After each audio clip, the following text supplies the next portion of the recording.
menjadi salah satu hasil hutan yang tahan terhadap segala cuaca. Mempunyai batang yang kuat dengan elastisitas tinggi.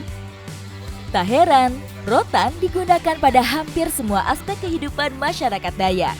Mulai dari bahan tas anjat yang selalu dipakai masyarakat Dayak ke hutan dan ke kebun, hingga keperluan upacara adat seperti saat ini. Tradisi tembot bebe atau naik ayun dilakukan pada anak kecil sebelum pemberian nama. Rotan hasil pencarian saya digunakan sebagai tali untuk menggantung kain sarung yang dijadikan sebagai ayunan. Lantunan doa dari sang pawang menandakan dimulainya tradisi tembot bebe. Tradisi ini dilakukan sebagai ucapan terima kasih kepada leluhur atas lahirnya sang anak. Setelah didoakan, kemudian anaknya dimandikan menggunakan daun-daun dan juga campuran kayu sebagai tolak bala. Proses mandi ini bertujuan untuk membuat anak kembali bersih, suci, dan jadi anak yang kuat.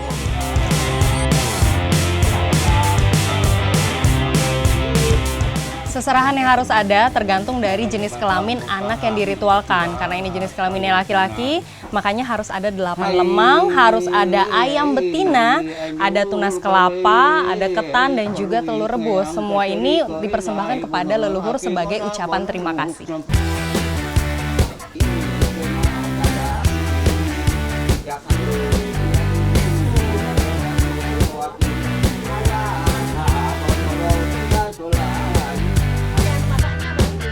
Sama seperti jumlah lemang, kain untuk mengayun ini juga jumlahnya ada 8. Yang nantinya anak akan diayunkan sebanyak 8 kali secara bergantian.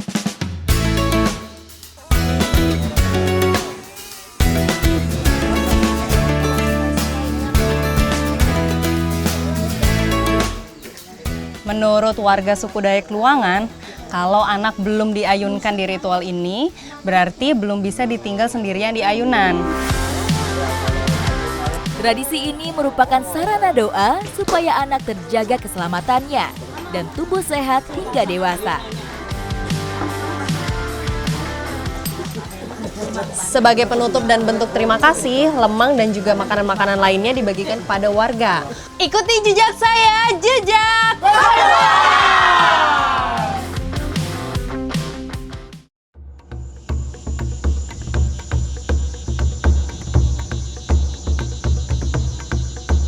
Petualangan saya di Tanjung Soke masih berlanjut. Lebatnya hutan di sini menjadi salah satu tempat tumbuh tanaman endemik khas Kalimantan. Di hadapan saya sudah berdiri kokoh pohon ulin yang tersohor hingga pelosok negeri. Pohon ulin khas Kalimantan, selain memang terkenal dengan kekokohannya, dia juga terkenal akan buahnya yang kaya manfaat. Nah ini sekarang saya mau cari buah-buahnya, tapi karena memang pohonnya tuh sangat tinggi sekali, jadi nyari buahnya tuh yang udah jatuh di bawah. Ikuti jejak saya, jejak petualang. Pohon ulin dapat tumbuh hingga puluhan meter di kawasan hutan tropis yang masih terjaga. Pohon ini mendapatkan julukan kayu besi karena kayunya yang keras dan kuat. Di balik kayunya yang besar, pohon ulin hanya mampu tumbuh kurang dari 1 meter tiap tahunnya. Pohon ulin ini emang udah termasuk langka, karena pertumbuhannya itu sangat lambat sekali. Ini sebesar ini itu umurnya bisa mencapai 100 tahun. Besar sekali, dan tingginya juga sekitar 50-an meter. Makanya pohon ulin, kayunya itu bisa disebut kayu besi. Warga Tanjung Soke biasa memanfaatkan buah ulin sebagai bahan kecantikan alami. Buah ulin berbentuk lonjong ini sekilas mirip dengan buah randu. Nah, ini ada lagi nih. Ini kulitnya aja. Ya, kakak jatuh. Kak, hati-hati. Wah, ini karena tempatnya curam, jadi sampai terpleset. Kakak, aku dapat, tapi bagian kulit saja, ini bisa tidak? Salah. Cari lagi.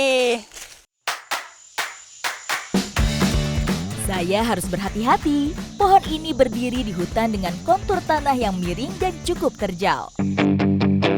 Nah, ada lagi nih, Kak. Kita ngumpulin di mana nih? Kulit buah ulin segar berwarna hijau dan akan berubah menjadi merah kehitaman saat mulai mengering. Ah, ada nih. Tapi warnanya hijau, nggak apa-apa, Kak? Bisa aja, nggak apa-apa. Ini bisa nanti kita bakar. Nanti dibakar. Khasiatnya tetap sama? Iya, sama aja. Oke.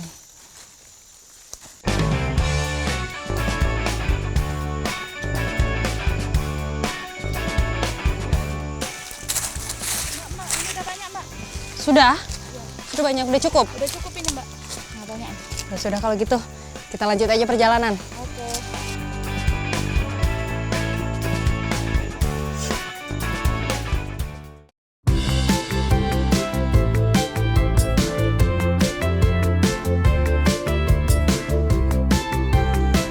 Tiba di tepi sungai, kami langsung mengumpulkan kayu bakar untuk memproses biji buah ulin.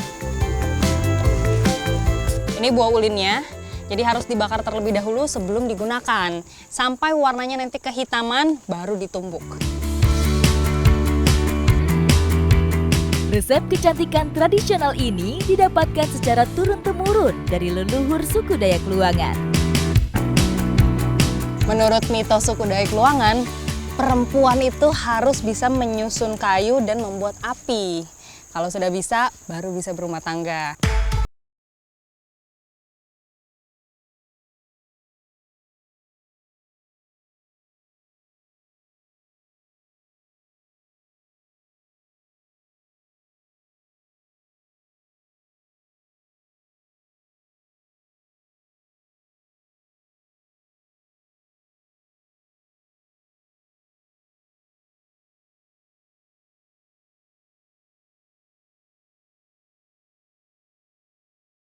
Enak banget.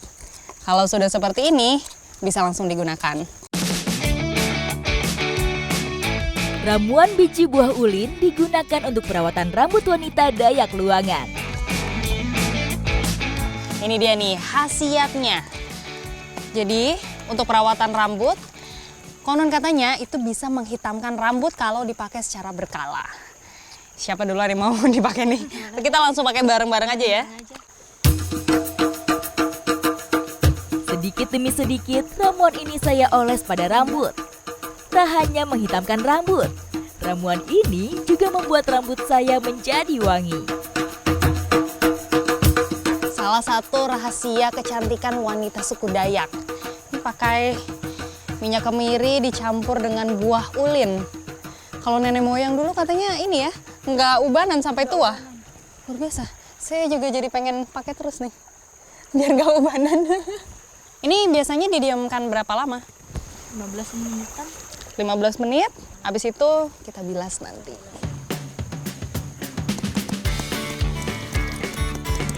Ternyata tak hanya satu rahasia kecantikan wanita Dayak. Mereka juga menggunakan kulit kayu sebagai sampo alami. Kalau sudah didiamkan selama 15 menit, dibilas menggunakan kulit kayu langer.